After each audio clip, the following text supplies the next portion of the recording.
Hello दोस्तों, स्वागत है आपका हमारे यूट्यूब चैनल स्टडी क्लासेज में। आशा करते हैं कि आप लोग स्वस्थ होंगे, मस्त होंगे, ज़बरदस्त होंगे।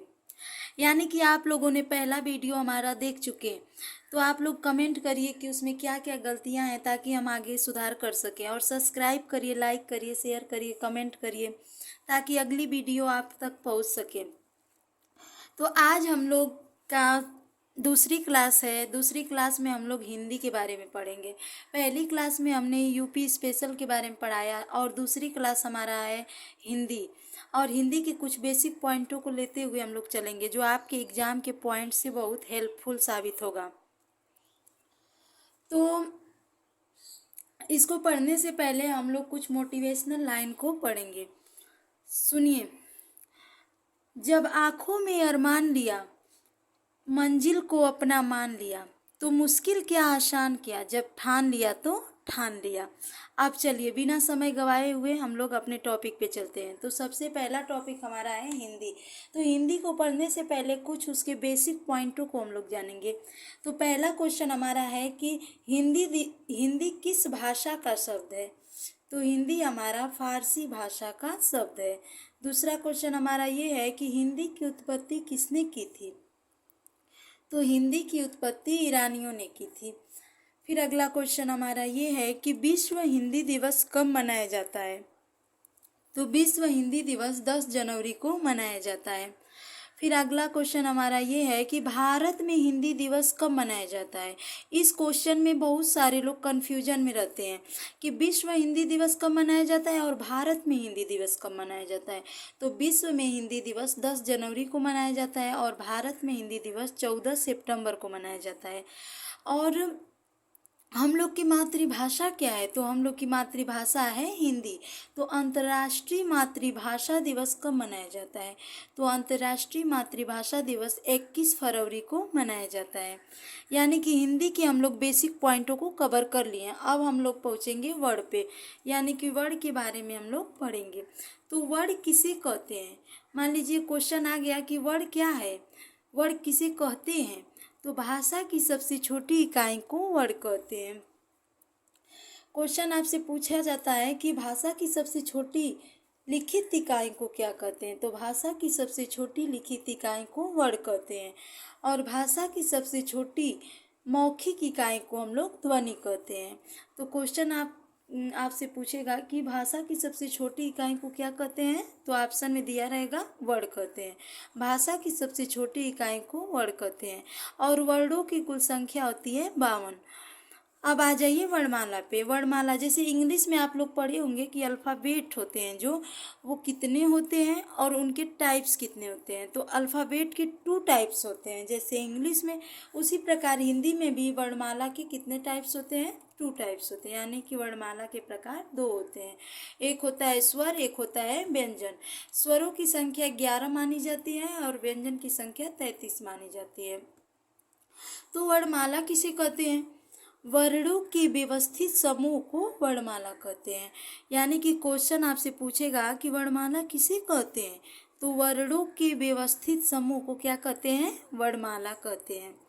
अगला क्वेश्चन आपका आएगा कि वर्णमाला के कितने प्रकार होते हैं। तो वर्णमाला के 2 टाइप्स होते हैं, 2 प्रकार होते हैं। एक स्वर था, एक व्यंजन था। तो सबसे पहले स्वर के बारे में पढ़ेंगे। तो स्वर किसे कहते हैं। तो वे वर्ड जो स्वतंत्र रूप से बोले जाते हैं, जिनको बोलने में अन्य वर्डों की सहायता नहीं लेना पड़ता है। यानी कि वे वर्ड जो स्वतंत्र रूप से बोले जाते हैं उसे स्वर कहते हैं। स्वर की संख्या 11 मानी गई है। कौन कौन सा। अ है, आ है, छोटी, बड़ी, छोटा हूँ, बड़ा हूँ, री, ए ओ औ।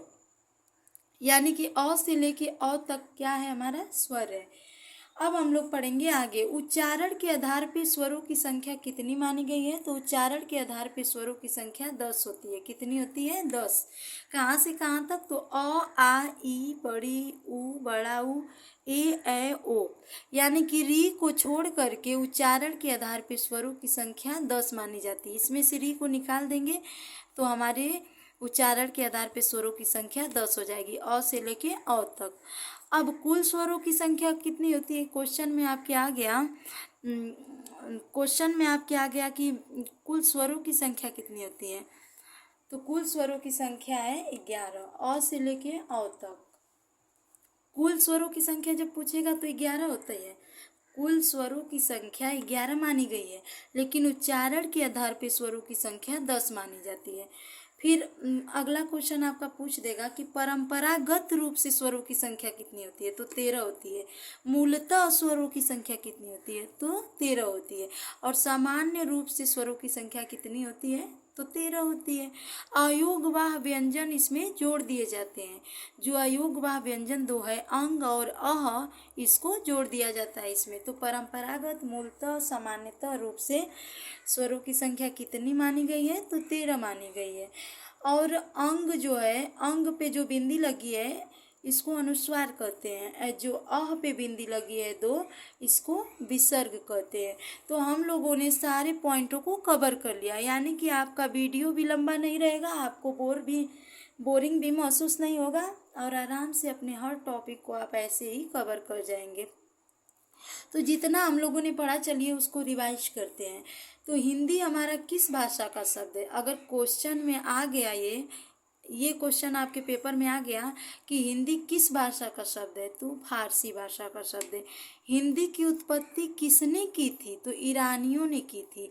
विश्व हिंदी दिवस मनाया कब जाता है, यानी कि पेपर में क्वेश्चन पूछेगा कि विश्व हिंदी दिवस कब मनाया जाता है। तो विश्व हिंदी दिवस 10 जनवरी को मनाया जाता है। आगे पूछ दिया अगर कि भारत में हिंदी दिवस कब मनाया जाता है। तो भारत में हिंदी दिवस 14 सितंबर को मनाया जाता है। अगला क्वेश्चन आपका रहेगा कि अंतर्राष्ट्रीय मातृभाषा दिवस कब मनाया जाता है। तो 21 फरवरी को। आप लोग बिल्कुल भ्रम में मत होइएगा। आप लोग अगर यहाँ से पढ़ते हैं, विश्वास करते हैं, हमारे चैनल को सब्सक्राइब करते हैं, कमेंट करते हैं, शेयर करते हैं, तो आप लोग को अगला वीडियो भी प्रोवाइड किया जाएगा। और आपके लिए हम बहुत मेहनत कर रहे हैं। आपको ऐसा हम पढ़ाएंगे कि कोई भी क्वेश्चन आपसे नहीं छूटेगा। हिंदी अगर आपके पेपर में आ जाता है तो उसमें से 90% आपका यहीं से फंसेगा। अब हम लोग पढ़ेंगे वर्ड के बारे में। वर्ड किसे कहते हैं। तो भाषा की सबसे छोटी इकाई को वर्ड कहते हैं। और वर्डों की संख्या कुल कितनी होती है। तो 52 होती है। वर्णमाला किसे कहते हैं। तो वर्डों के व्यवस्थित समूह को वर्णमाला कहते हैं। वर्णमाला के 2 प्रकार होते हैं, एक स्वर होता है, एक व्यंजन होता है। स्वर 11 होते हैं और व्यंजन 33 होते हैं, यानी कि स्वरों की संख्या 11 और व्यंजन की संख्या 33। तो स्वर किसे कहते हैं। तो वे वर्ड जो स्वतंत्र रूप से बोले जाते हैं, जिसको बोलने में अन्य वर्डों की सहायता नहीं ली जाती है, उसे स्वर कहते हैं। और स्वर की संख्या कितनी होती है। 11 होती है। जैसे अ, आ, छोटी, बड़ी, छोटाऊ, बड़ाऊ, री, ए, ऐ, ओ, औ। अब आ जाइए आगे। अगला क्वेश्चन हम पढ़ाए थे कि उच्चारण के आधार पर स्वरों की संख्या कितनी होती है। तो उच्चारण के आधार पर स्वरों की संख्या 10 मानी गई है। और री को हटाकर, यानी कि कुल स्वरों की संख्या 11 थी, तो उसमें से री को जब हम निकाल देंगे तो उच्चारण के आधार पर स्वरों की संख्या 10 हो जाएगी। यानी कि अ से लेके अ तक, अ, आ, ई, बड़ी, छोटाऊ, बड़ाऊ, ए, ऐ, ओ, औ, यानी कि 10। उच्चारण के आधार पर स्वरों की संख्या 10 मानी गई। कुल स्वरों की संख्या 11, अ से लेके अ तक। और अगला क्वेश्चन हमारा ये है कि परंपरागत, मूलतः, सामान्यतः रूप से स्वरों की संख्या कितनी होती है। तो 13 होती है। अयोगवाह व्यंजन को इसमें जोड़ दिया जाता है। अयोगवाह कितने होते हैं। 2 होते हैं। कौन कौन से। अंग और अ, यानी कि अयोगवाह व्यंजन को इसमें जोड़ दिया जाता है। तो परंपरागत, मूलतः, सामान्यतः रूप से स्वरों की संख्या कितनी मानी गई है। 13 मानी गई है। अंग जो है, इस पे जो बिंदी लगी इसको अनुस्वार कहते हैं। जो अह पे बिंदी लगी है 2, इसको विसर्ग कहते हैं। तो आप लोग हमारे चैनल को सब्सक्राइब करिए, लाइक करिए, कमेंट करिए, शेयर करिए, और अगला वीडियो आपको मिल जाएगा। और आप लोग हमारा सहयोग, हमारे साथ रहिए, यानी कि आप लोग अपना सहयोग हमारे साथ बनाइए, ताकि हम आगे और वीडियो बना सकें। और जो भी इसमें दिक्कत आई है, जो भी त्रुटि हुई है, इसमें आप लोग कमेंट करिए, ताकि अगला वीडियो में सुधार किया जाए और आप लोग को अच्छे से पढ़ाया जाए। Thank you so much.